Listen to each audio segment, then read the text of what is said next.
Fine, good afternoon to you all students. Hi students, how are you? I hope you all are fine and you all are doing well. I hope by God's grace you all are safe. So pray to God daily for your health, your studies, food, your parents and your environment. Okay students? So warm greetings to you all students. Welcome to our today's online class. So now we are studying about chapter 4. So what's the title of your fourth chapter students? Algorithmic strategies. So this chapter, first itself I am telling you are going to study 5 important algorithmic questions, isn't it? So 4 questions already I have taught since from the last 2 classes, isn't it? So have you all studied that 4 algorithmic questions? Have you all studied that question, students?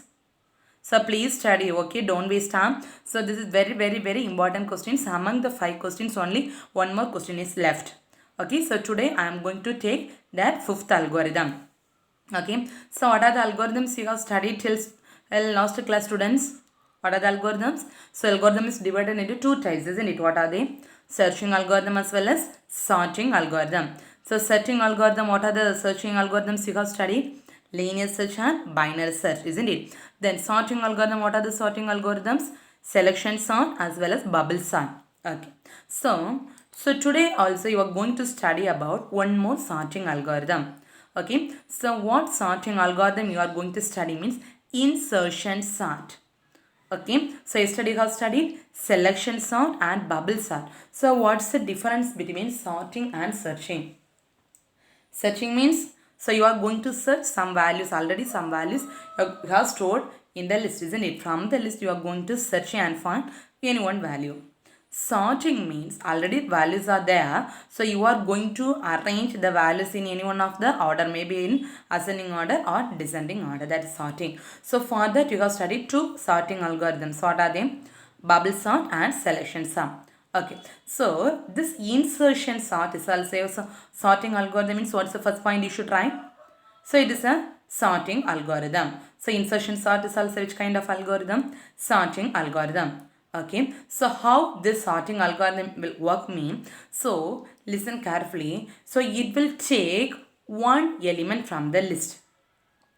Okay, so listen carefully. Already in a list lot of elements you have stored. From the list you are going to take one element. First you will take one element.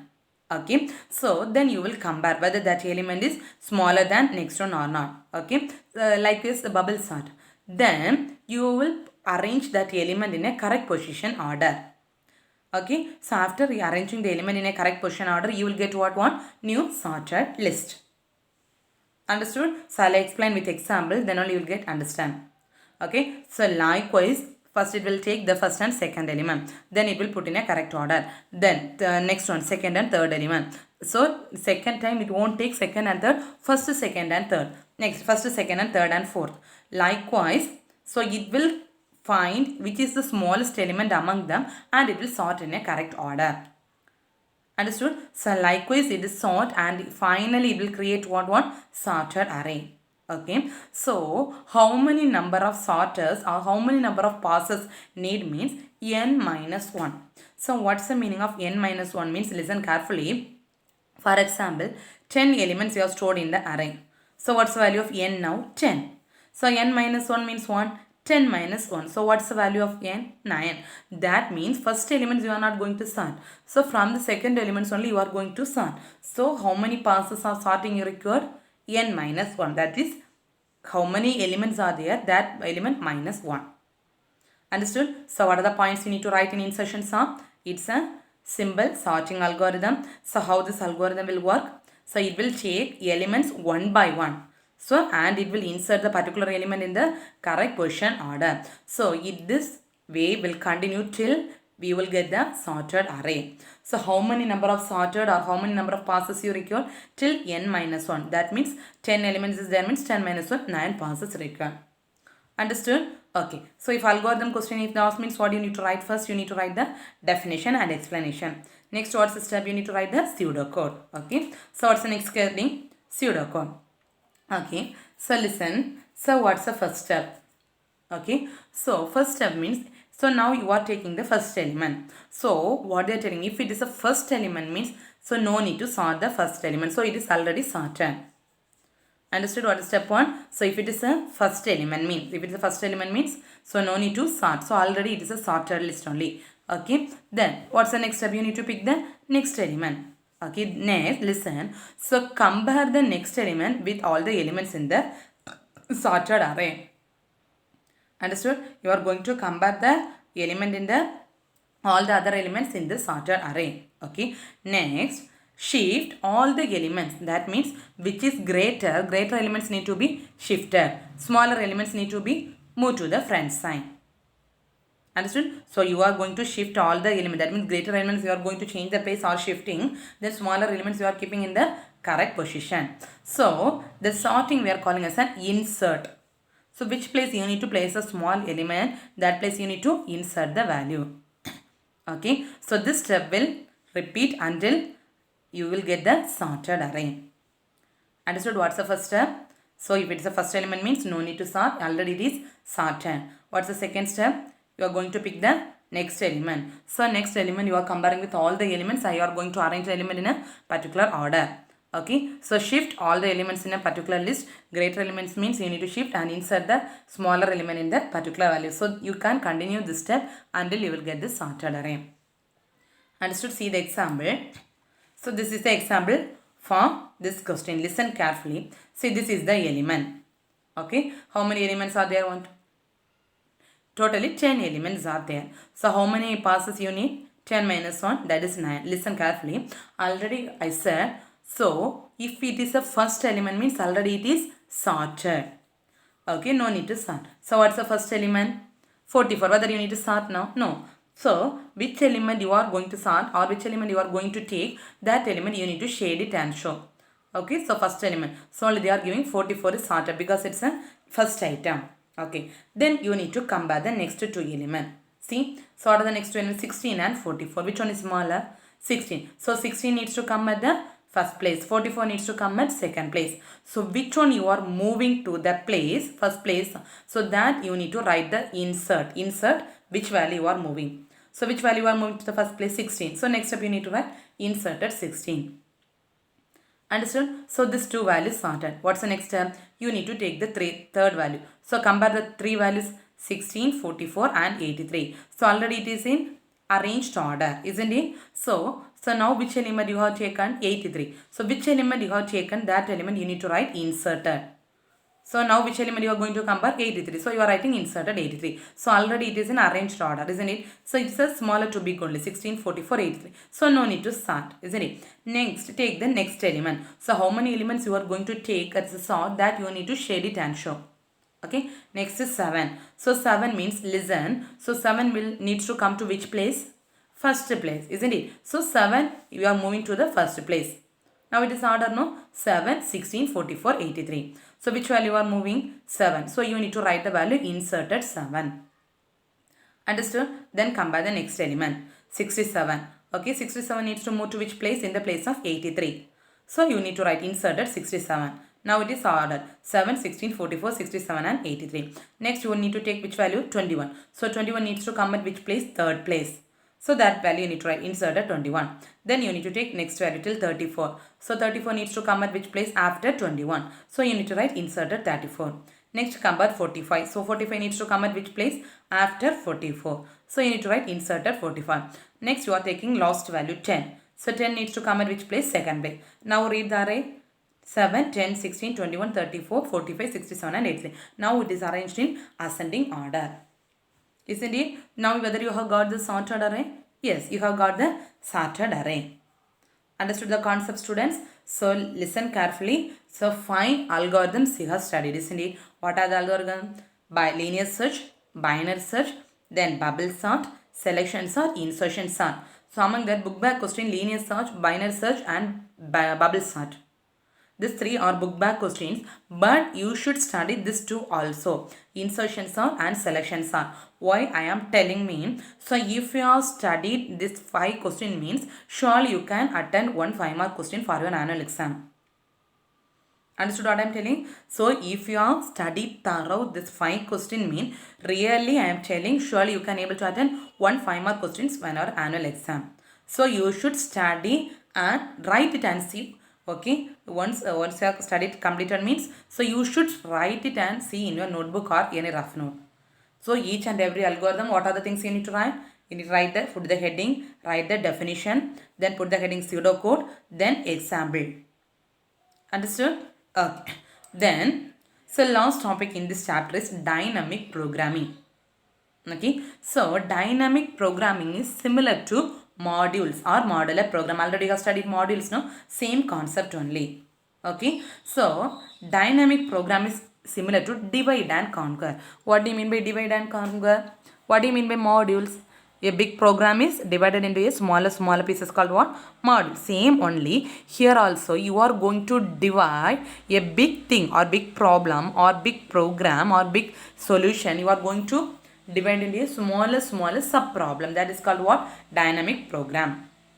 Okay. So listen carefully. For example, you are going to add 50 numbers.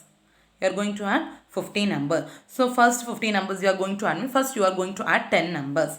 And you are storing in a one module. Module 1. So next you are going to add next 10 numbers. Then you are going to store that one module 2. So likewise you are going to store in each and everything in a separate module. So for example, another one program you need adding of 10 numbers. At that time no need to write the program again. You can call the module 1. Understood? So that only they are telling the results can be reused to complete the process. Whenever you need, you can able to reuse the result. Understood? Okay. So using this dynamic programming, you can able to get the result or obtain the result in easier way.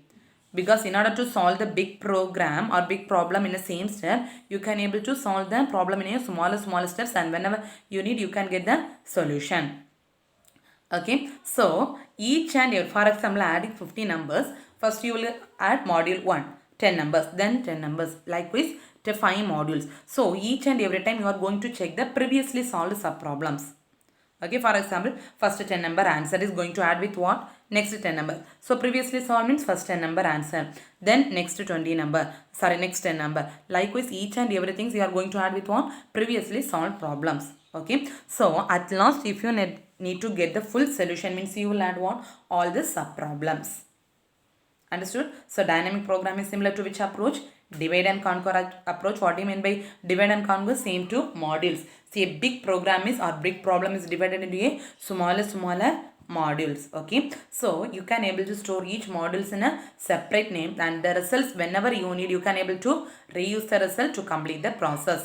Okay, so using the dynamic programming, you can able to find the result or solve the problem in a very easier manner. Okay, so if you need to get the final solution means you need to overlap or add all the sub problem. Okay, so always you need to add the previously solved problems. Understood? Okay, so steps to do dynamic programming. So what are the steps required to do dynamic programming? Okay, so what's the first step means? Listen. So one problem they have given. So that problem you are going to divide into a smaller sub problems. Understood? So what's the step to do dynamic programming? First you are going to divide the given big problem into a smaller sub problems. Okay, so if you need to get the full solution, what you will do? So the optimum solution for the given problem can be achieved by using result of smaller sub problem. That only I said. If you are going to add 50 numbers means you are going to divide into a 10 numbers is each module. So 50 numbers adding means you should add 5 modules, isn't it? Likewise, if you need to add or if you need to get the correct solution, that is optimal solution, mean you can add or you can get the result of all the sub problem. Okay. So this dynamic programming uses a concept called memotion. Okay, very important 2-mark question. This one, define memotion. Okay, so which concept using this? Which algorithm using this one? Dynamic programming or dynamic algorithm using the concept called memotion. Okay, so what do you mean by this one? We can say memoization or memotion. Okay, so this is one of the technique is used to speed up the computer program. Okay, this is one of the important technique to speed up the computer program. Okay, so how it will work means it will store all the results. Okay, so it will store all the results in a cache memory. That means, so for example, for adding 15 numbers, first 10 numbers you are storing in one module. So that result will store in one cache memory. Okay, so next 10 numbers you are going to add, that will store in next cache memory. So each and every time if you need to use the same thing, no need to add or go to write the program same thing. You can get the result from the cache memory. Okay, so listen, by storing the results of extensive functions calls, that means in a program you can write function, all the functions calls you are going to returning the cache result. Each time you are getting the result and storing which one, cache result. When same inputs acquire again, same thing you are going to do done in again and again, means no need to do again. So you can able to get from where, cache result. Understood? Very very important 2 mark question. So define membership, it is one of the optimization technique mainly used to speed up the computer programs. Okay, so here you can able to store all the expansive function calls or whatever may be. So all the things you can able to store in one as a cache result or store cache memory. So why we are using means, so same inputs you need to use again and again, means you can able to use from this cache memory. Understood students? Okay, so today up to this enough I think. So one more topic is there. Okay, so that I'll take our next class and I'll mark and give question answers from this chapter onwards. I'll mark and give question answers. Okay, so like, similarly last year I have mark and give question answers through online. No, same way I'll mark and give from this chapter onwards. Remaining, so 3 chapters I'll mark and give whenever I'll get the time. Okay students, so today what are things you have studied? So today you have studied the insertion sort algorithm, then you have studied. So after completion of this session, students, you should study, write it and see this insertion sort algorithm. Okay, then what are topics you have studied? Modular programming, dynamic programming and the steps to do dynamic programming. So dynamic programming also important question. So this in under steps to do my dynamic programming, memorization. This question is very very important 2 mark question. So please study it students, don't waste time. Again and again I am telling. Okay, take care students. Well, thank you.